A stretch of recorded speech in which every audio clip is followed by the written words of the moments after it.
33 விழுக்காடுங்கிறது 20 விழுக்காடாக குறைஞ்சிட்டு. 13 விழுக்காடு வாக்குகள் ஓபிஎஸ்ஆல் அடி. எடப்பாடியை தோற்கடிக்கக்கூடிய திராவிட முன்னேற்ற கழகத்தில் அவர் இணைந்து செயல்பட முடியும். அதை அவர் செய்திருக்காரு, சரியான முடிவு. ஓபிஎஸ் போனதில் திமுகவுக்கு பெரிய லாபம், இபிஎஸ்க்கு பெரிய அடி, டெல்டாவிலையும் அப்பர் சவுத்துலையும் பெரிய அடி. ஸோ இந்த இடத்துக்குள்ள எடப்பாடியால் தேர முடியாது.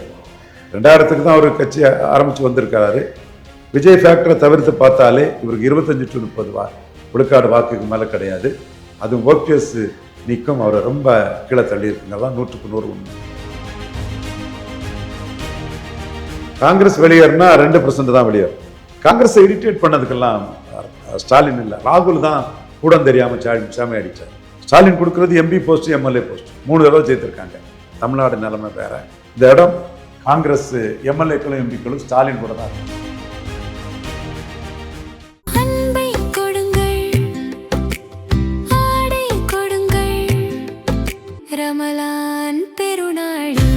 Super Saravana stores.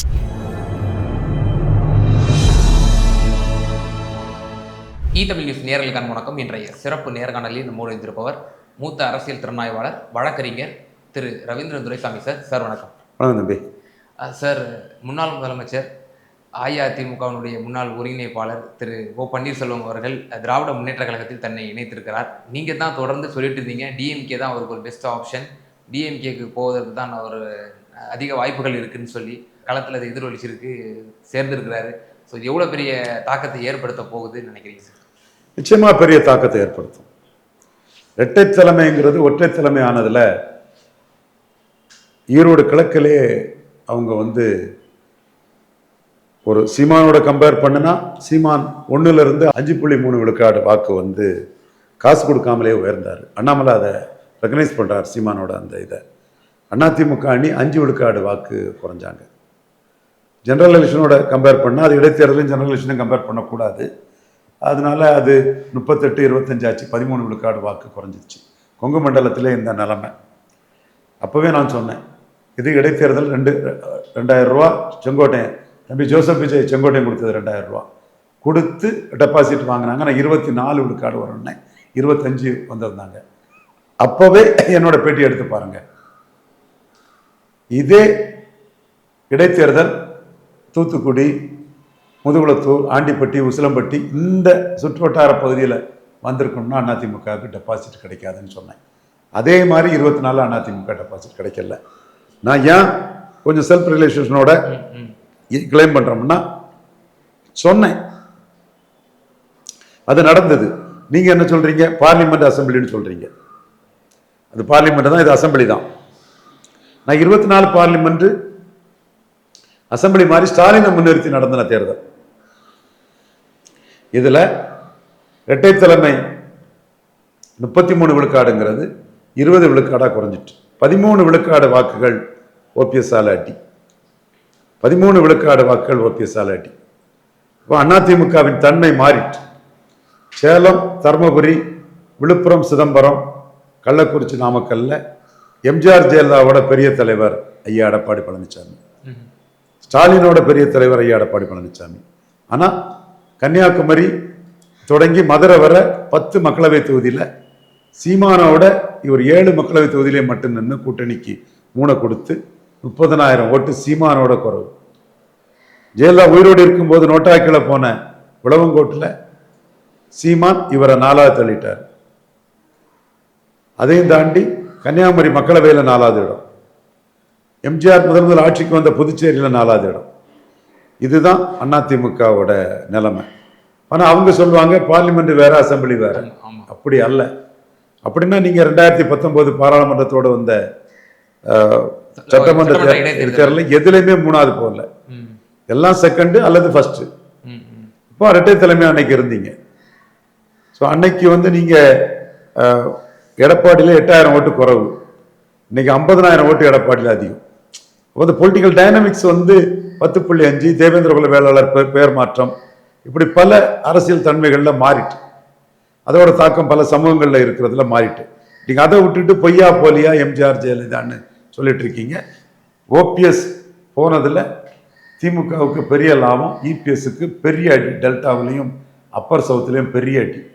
திருநெல்வேலியில் டெபாசிட் போனதுக்கு மனோஜ் பாண்டே இருக்கும்போது 35 விழுக்காடு வாக்கெடுத்தாங்க. இப்போ டெபாசிட் போயிட்டு எந்த ஆய்வாளர், சுக்லகிதயா, ரங்கராஜ் பாண்டே, இந்தியா டுடே மணி, இப்போ எந்த ஆய்வாளரும் இதை சொல்லலை. மனோஜ் பாண்டியன் 35 விழுக்காடு எடுத்த இடத்துல ஜான்சி ராணின்னு ஒரு அதிமுக கேண்டிடேட்டு 8 விழுக்காடுக்கு போயிட்டாங்க. ஸோ இது ஒரு பெரிய பின்னடைவை ஓபிஎஸ் நீக்கம் கொடுத்துருக்கு. 2021 அதிமுக தாக்கு பிடிச்சுன்னா இரட்டை தலைமை 50% எடப்பாடி, 50% ஓபிஎஸ். இது பொதுத்தள கட்சிங்கிற ஒரு அங்கீகாரமும் மரியாதையும் கிடைச்சது. ஆனால் ஒற்றை தலைமை ஆனும்போது அந்த அங்கீகாரம் போனதில் நான் வெள்ளாள கவுண்டர்கள் எடப்பாடிக்கு எதிராக போயிட்டாங்க, நான் வன்னியர்கள் எதிராக போயிட்டாங்க, முக்குலத்தோர் எதிராக போயிட்டாங்க. இதுதான் இன்னைக்குள்ள நிலைமை. ஸோ இந்த இடத்துக்குள்ள எடப்பாடியால் தேர முடியாது. 2000க்கு தான் அவர் கட்சி ஆரம்பித்து வந்திருக்கிறாரு. விஜய் ஃபேக்டரை தவிர்த்து பார்த்தாலே இவருக்கு 25 to 30 விழுக்காடு வாக்குக்கு மேலே கிடையாது. அதுவும் ஓபிஎஸ் நீக்கம் அவரை ரொம்ப கீழே தள்ளி இருக்குங்க. தான் 100க்கு 100 உண்மை. சார், இப்போ ஓபிஎஸ்னுடைய அந்த இரட்டை தலைமையிலிருந்து மாறி ஒற்றை தலைமை அந்த டைனாமிக்ஸே மாத்திருச்சு அப்படின்ற ஈரோடு கிழக்கு அதெல்லாம் நீங்கள் வந்து ரொம்ப டீட்டெயில்டாக பல முறை நீங்கள் சொல்லியிருக்கீங்க. இப்போ ஓபிஎஸ் அவர்கள் திமுகவில் இணைந்தது ஜெல் ஆகுமா? ஏன்னா நேற்று வரை அவர் அஇஅதிமுக காரர், அவர் திமுகவில் இப்போ இணைஞ்சிருக்கிறாரு. உள்ளூர் திமுக வாசிகள் எப்படி பார்ப்பாங்க, மக்கள் எப்படி பார்ப்பாங்கங்கிற ஒரு பல கேள்விகள் நான் முன்வைக்கப்படுது. இன்னும் கடந்த காலத்தின் கைதியா இருந்து திமுக அதிமுகன்னு பல அறிவார்ந்த அரசியல் விமர்சகர்களே இக்னரண்டா பேசிட்டு இருக்காங்க. ஜெயலலிதாவும் புரட்சி தலைவி அம்மையாரும் முத்தமிழறிஞர் கலைஞரும் மறைவுக்கு பிறகு ஸ்டாலின் வெர்சஸ் அதர்ஸ். ஸ்டாலின் உயரிய இடத்துல இருக்கிறார். அதிமுக வாக்கிலே சில விழுக்காடுகளை தட்டி தூக்கிட்டார். இணையான தலைவர் அல்ல எடப்பாடி பழனிசாமி. இரட்டை தலைமை இணையா இருந்தாங்க, ஒற்றை தலைமை இணையான தலைமையில் போயிட்டு ஸ்டாலின் வெர்சஸ் அதர்ஸ்ல எடப்பாடி பழனிசாமி தான் மேல இருக்கார். நான் மறுக்கல. அரௌண்ட் 30% ஓட்டு என்டிஏ சீஃப் மினிஸ்டர் கேண்டிடேட்டாக வருவார். அதுக்கும் கீழே போகலாமே தவிர மேலே போக வாய்ப்பு இல்லை. ஆனால் ஸ்டாலின் 45+ லெவலில் பெரிய லெவலில் இருக்கார். ஸோ இந்த இடம் எப்படி வந்ததுன்னா சமூக அரசியல் காரணங்கள் தான். ஜெயலலிதா எம்ஜிஆர்னு சொன்னால் நான் கேட்குறேன், எம்ஜிஆரை சீமானே அடிக்கிறார். விஜய் எம்ஜிஆரை ஊண்டுகோலாக எடுத்தது, சீமான் எம்ஜிஆரை அடிச்சு விளையாடுறாரு. ஒரு கட்சி எம்ஜிஆரை ஊழல் பெருச்சாலின்னு சொல்லி, ஜெயலலிதாவை ஊழல்னு சொல்லி 8.22 வாக்கு எடுத்திருக்குன்னு சொன்னால் எம்ஜிஆர் ஜெயலலிதா அந்த இதுக்கான அந்த கட்சி எதிர்கொண்டு மேலே ஏறி வருதுன்னு சொல்லும்போது இந்த அதிமுக எம்ஜிஆர் சென்டிமெண்ட், ஜெயலலிதா சென்டிமெண்ட்லாம் ஓபிஎஸ் பன்னீர்செல்வம் முடிவில் நிற்காது. அதிமுகவில் தான் பன்னீர்செல்வத்துக்கு இடம் இல்லையே. அப்போ அவர் என்ன சன்னியாசமாக போக முடியும், அரசியலோடு ஒதுங்கவா முடியும்? எடப்பாடியை தோற்கடிக்கக்கூடிய திராவிட முன்னேற்ற கழகத்தில் அவர் இணைந்து செயல்பட முடியும்.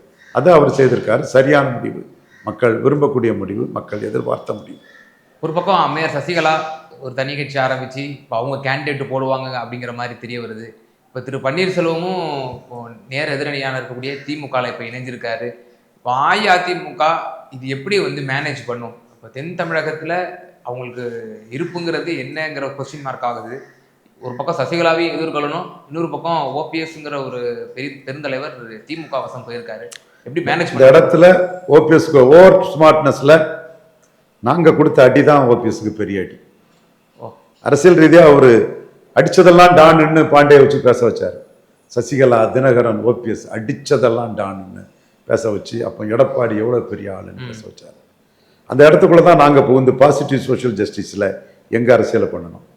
3 நாடார் பெரும்பான்மை தொகுதிகளிலும் ரெட்டையில் டெபாசிட் இழக்கும்னு சொன்னோம். களத்துக்குள்ளே நம்ம பசங்களை வச்சு அதை செய்து காட்டணும். நாடார் சமூக தலைவர்களே, பிரமுகர்களே, மீண்டும் ஞாபகப்படுத்துகிறோம். 2006ஆம் ஆண்டு நீங்கள் எத்தனை பேர் வரிஞ்சு கட்டிக்கிட்டு ஜெயலலிதா ஆதரிச்சிங்க? வெங்கடேச பண்ணையார் என்கவுண்டரை வச்சு சரத்குமார் நாடார் சமூக உணர்வுக்கு எதிராக முடிவெடுக்கிறார், ஏமாற்றம் அடைவார் சொன்னோம். நாங்கள் சொன்னதான் நடந்தது. அதே மாதிரி முக்குலத்தோருக்கு எதிராட்டு நாடார்கள் இலவச வாக்களிப்பான்னு எடப்பாடி பழனிசாமி தப்பான கணக்கு போட்டார். அந்த கணக்கு இன்னைக்கு 24 அடிபட்டுச்சு. மீண்டும் இவங்களுக்கு எதிராக பிரஜாதிகள் சொன்னால் ஓபிஎஸ்க்கு எதிராக பிரஜாதிகள் வர தயாரில்லை. யாதவர்களே மதுரை மீனாட்சி அம்மன் கோயிலில் நிற்கும்போது ஓபிஎஸ்க்கு ஆதரவாக பேசுகிறாங்க. ஓபிஎஸ்க்கு ஒரு சிம்பதி இருக்குது. அது ஜாதி ரீதியாலாம் ஓபிஎஸ்க்கு எதிர்ப்பே இல்லை. ஸோ ஜாதி ரீதியாக இருக்கக்கூடிய பலம் அப்படியே கன்வெர்ட் ஆகும். எதிர்ப்பு இல்லாதனால அதுவும் ஸ்டாலினுக்கு லாபம் தான். ஸோ இந்த எம்ஜிஆர் ஜெயலலிதாவெல்லாம் தாண்டி ஓபிஎஸ் யார், அவர் தன்மை என்ன, யாரையும் கவிழ்க்க மாட்டார். இபிஎஸ் யார், கவிழ்க்கதே அவர் வேலை, கவிழ்த்துக்கிட்டு அதை அபகரிக்கதே அவர் வேலை. இதெல்லாம் மக்கள் மத்தியில் ஜாதி கடந்து ஓபிஎஸ்க்கு ஒரு தாக்கம் இருக்கு. அந்த தாக்கத்தின் பலன் தமிழக முதல்வர் மு.க. ஸ்டாலின் அவர்களுக்கு கிடைக்கவிருக்கிறது. இப்போ பெர்செப்ஷன் வைஸ் எப்படி இருக்கு சார் இப்போ தேர்தல் காலம்? பெர்செப்ஷன் வைஸ் திமுக அணிக்கு போட்டியே இல்லை. ஓகே, அந்த அளவுக்கு. ஓ, கண்டிப்பா போட்டியே இல்லை. ஓ, இப்போ ஓபிஎஸ் இப்போ இணைஞ்சிருக்கிறாரு, தேமுதிகவும் இரு பக்கமும் பேசிட்டு இருந்தாங்க, இப்போ தேமுதிகவும் இங்கே இணைஞ்சிருக்கிறாங்க. கூடுதலாக மக்கள் நீதி மையம், இப்படி பல மக்கள் நீதி மையம் ஏற்கனவே இருக்காங்க, ஆல்ரெடி இருக்கிறாங்க. இப்போ இந்த மாதிரி நான் 24 மையமா வச்சு தானே பேசுறேன். 24 மையமா வச்சு 47 விழுக்காடு வாக்கு எடுத்திருக்காங்க. 48 எடுப்பாங்க நான் சொன்னேன், 47 எடுத்திருக்காங்க. இப்போ 45க்கு மேல ஜம்ப் பண்ணி போயிருப்பாங்க. 45 அபோவ் கிராஸ், அபோவ் 45. ஓஹோ, ஓகே. காலையில நண்பர்கிட்ட பேசும்போது ஈஸியா 47 வந்துடும்னு எண்ணம். சரி, நம்ம ப்ரெடிக்ட் பண்ணும்போது கொஞ்சம் காஸ்டியஸா ப்ரெடிக்ட் பண்ணுவோம். இன்னும் நாட்கள் இருக்கும்போது கொஞ்சம் ஆல்டர் பண்ணி கூட ப்ரெடிக்ட் பண்ணலாம். மக்களவை தேர்தலில் 48 சொன்னோம், 47 வந்தாங்க. இப்போ 45க்கு மேலன்னு சொல்றோம். அதை உறுதிப்படுத்தக்கூடிய அளவுக்கு தான் பிரேமலதா விஜயகாந்த் அம்மையாரோட இணைப்பும் இவர் ஓ பன்னீர்செல்வம் அவருடைய இணைப்பும் என்னோட 45+ங்கிறத உறுதிப்படுத்தக்கூடிய லெவலில் தான் இருக்கு. கடந்த நாடாளுமன்ற தேர்தலில் நீங்கள் சில விஷயங்கள் குறி வச்சு சொன்னீங்க, கணிப்புகள் சில தவறாக ஆனது. ஏனென்றால் கேப்டன் விஜயகாந்த் அவருடைய சிம்பத்தியில் தேமுதிகவோட கான்ட்ரிபியூஷன் அதிகமாக இருந்துச்சுன்னு சொன்னீங்க. 15% நான் இறக்குவேன்னு சொன்னீங்க. பட் ஆனால் 20% அவர் ரீச் பண்ணிட்டாரு திரு எடப்பாடி பழனிசாமி அவர்கள். பிகாஸ் ஆஃப் நீங்கள் சொன்ன மாதிரி கேப்டன் விஜயகாந்தோட அந்த சிம்பத்தி வேவுங்கிறது அவங்களுக்கு கை கொடுத்துச்சு அப்படின்னு சொல்லி. இந்த சட்டமன்ற தேர்தலில் நீங்கள் என்ன நினைக்கிறீங்க? தென் தமிழகத்துலலாம் இப்போ இன்னும் தென் தமிழகத்தில் ரொம்ப மோசமாக இருக்கும், படுமோசமாக இருக்கும். எதை செய்தும் சமாளிக்க முடியாது. ஃபைட்டே 2ஆம் இடத்துக்கு சீமானுக்கும் எடப்பாடிக்கு தான் இருக்கும். ஓ, சீமான் சிபிஎஸ்ங்கிற அளவுக்கு போயிருமா சார் செகண்ட் பிளேஸுக்கு? ஏன்னா ஏற்கனவே 10 தொகுதியில் நின்ன சீமான் 7 தொகுதியில் நின்ன எடப்பாடியை விட 30,000 ஓட்டு அதிகத்தில் இருக்காரு. டேட்டா எடுத்து பாருங்க, ஐடிவி டேட்டா எடுத்துட்டு பாருங்க. ஓகே. ஸோ சீமான் அவர்கள் இந்த முறை அஇஅதிமுகவை மேலும் கடுமையாக பலவீனப்படுத்துவார் என்ற ஒரு விஷயத்த நீங்க சொல்ல வரீங்களா சார்? அப்படி பலவீனப்படுத்துறாருன்னா எந்த அளவுக்கு அவர் பலவீனப்படுத்துவார் நீங்க நினைக்கிறீங்க? எடப்பாடி பழனிசாமி தன் நிலைப்பாட்டிலிருந்து மாறி இருக்கிறார். காங்கிரசும் பாஜகவும் நாட்டுக்கு தேவையில்லாத அணியினார். அவர் இப்போ பாஜகவோட கூட்டணி சேர்ந்திருக்கார். எடப்பாடி பழனிசாமி விக்கிரவாண்டியில் போலரைசேஷனை தடுக்க முடியல, ஆனால் தப்பிட்டாரு. போலரைசேஷன் பண்ணி ஏறி வந்த பார்ட்டியான பாமகவோட கூட்டணி போனதுல தப்பிட்டார். ஈரோடு கிழக்கில் அவர் களத்துக்குள்ள வராது, சீமான் கிட்ட மாட்டிக்கிட்டார். நான் விழால கொன்ற மத்தியில் சீமான் ஏறிட்டார். 16 விழுக்காடு வாக்குங்கிறது பெரிய விஷயம். அது தமிழகம் முழுமைக்கும் பொருந்தும். ஸோ சீமான் எடப்பாடியை பாதிப்பதுங்கிறது நிலைப்பாட்டில் எடப்பாடி மாறினது, விக்கிரவாண்டி ஈரோடு கிழக்கில் எடப்பாடி நிற்காதது. இது கள அரசியல். துப்ளக் இதயா சொல்லுது கற்பனை அரசியல், ரங்கராஜ் பாண்டே சொல்லுது கற்பனை அரசியல், 8 சொரக்கா அரசியல். நான் சொல்லுது கள அரசியல். கள அரசியல்ல சீமான் நிமிர்ந்து நிற்கிறாரு. 214 போடுறாரு, எல்லா தொகுதிகளுக்கும் வேட்பாளரை போடுறாரு. இப்போ விஜய் 214 போட போறாராங்கிறத பொறுத்திருந்து பார்க்கணும். போட்டால் பாராட்டுவோம், போட்டாவிட்டால் நாம் சொல்வது கரெக்ட்னு சொல்லுவோம். ஆனா எதிர்கட்சிங்கிற அந்தஸ்து பெற்றுன்னு நினைக்கிறீங்களா அஇஅதிமுக இந்த முறை? ஏன்னா இப்போ கடந்த காலத்துல பாக்குறோம் அன்புமணி ராமதாஸால ஒரு வாய்ப்பு இருக்கு. ஓகே, நீங்க சொன்ன அந்த 6 நாடாளுமன்ற தொகுதியினுடைய செக்மெண்ட் சிதம்பரம், அந்த நாமக்கல், கள்ளக்குறிச்சி, இந்த மற்ற பகுதிகள் இங்க மட்டும் அவர் வெல்வதற்கான வாய்ப்புகள் இருக்கு சார். இப்போ இந்த இன்னொரு விஷயம் சொல்லப்படுது, ஓபிஎஸ் மற்றும் தேமுதிக இவர்களுடைய வருகையினுடைய எதிரொலியாக திரு மு.க. ஸ்டாலின் அவர்கள் காங்கிரஸுக்கு ஒரு செக் வச்சிருக்காரு அப்படின்ற ஒரு விஷயத்தையும் சொல்றாங்கல்ல. செக் வச்சிருக்கிறது உண்மை. ரவீந்திரன் துரைசாமி ஆசைப்படுற மாதிரி அவர் காங்கிரஸை நீக்கிட்டு சான்ஸ் எடுக்க விரும்பல, இருக்கட்டுன்னு தான் நினைக்கிறார். ஓகே ஓகே, நம்ம உண்மையை சொல்லணும். இது தேர்தல் நேரம், நம்ம எது சொன்னாலும் சரியா தப்பான்னு பார்க்கறதுக்கு ஒரு தரப்பு இருக்கு. மேலும் நம்ம சொன்னதெல்லாம் சரியா வர்றதுனால நம்மளை புரிஞ்சுக்கிடாமலே எதுவும் நமக்கு எதிரான கருத்துருவாக்கத்தை பண்ணதுக்கு ஒரு கோஷ்டி இருக்கனால ஸ்டாலின் காங்கிரஸை இழக்க விரும்ப மாட்டார். ஓகே, குறிச்சிடுங்கப்பா, இழக்க விரும்ப மாட்டார். ஓகே, பட் ஆனாலும் காலம் தான் பதில் சொல்லும். ஒருவேளை காங்கிரஸ் வெளியேறும் பட்சத்தில் அதற்கும் நாம தயாராக இருக்க வேண்டும். அந்த 4% வாக்கை கூட நாம அதை மேனேஜ் பண்ணிடணுங்கிறதுக்காகத்தான் இப்படி ராஜதந்திரமா இப்படிப்பட்ட செயல்பாடுகளில் ஈடுபடுறாங்க அப்படின்னு நம்ம புரிஞ்சுக்கலாமா? காங்கிரஸ் வெளியேறினா 2% தான் வெளியேறும். ஓகே, காங்கிரஸை இரிட்டேட் பண்ணதுக்கெல்லாம் ஸ்டாலின் இல்லை, ராகுல் தான் கூட தெரியாம சாமி அடிச்சார். ஓகே, ஸ்டாலின் கொடுக்கறது எம்பி போஸ்ட், எம்எல்ஏ போஸ்ட் 3 தடவை ஜெயித்திருக்காங்க. ஸ்டாலினை விட்டு 17 எம்எல்ஏக்களும் வர தயாரில்லை, எம்பிக்களும் வர தயாரில்லை. அவர் யூபி பீகாரில் பப்பு யாதவ் வர்சஸ் தேஜஸ்வி யாதவ் மாதிரி கொண்டு போயிடலான்னு பார்த்தாரு, அது நடக்கலை. தமிழ்நாடு நிலைமை வேற. இந்த இடம் காங்கிரஸ் எம்எல்ஏக்களும் எம்பிக்களும் ஸ்டாலின் கூட தான் இருக்காங்க. இல்லை சார், இப்போ ஒரு பக்கம் வீக்கான பெர்செப்ஷன் இருக்குன்னு சொல்றீங்க.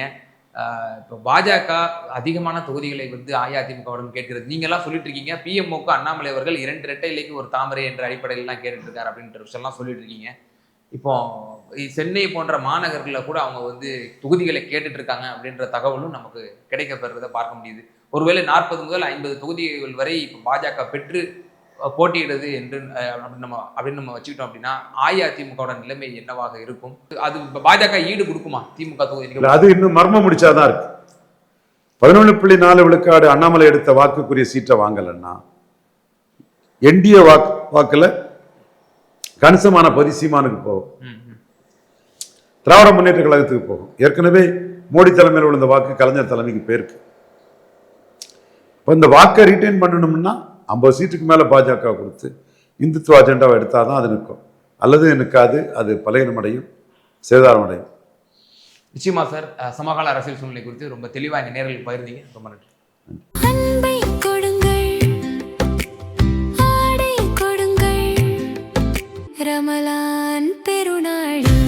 Super Sarvana Stores.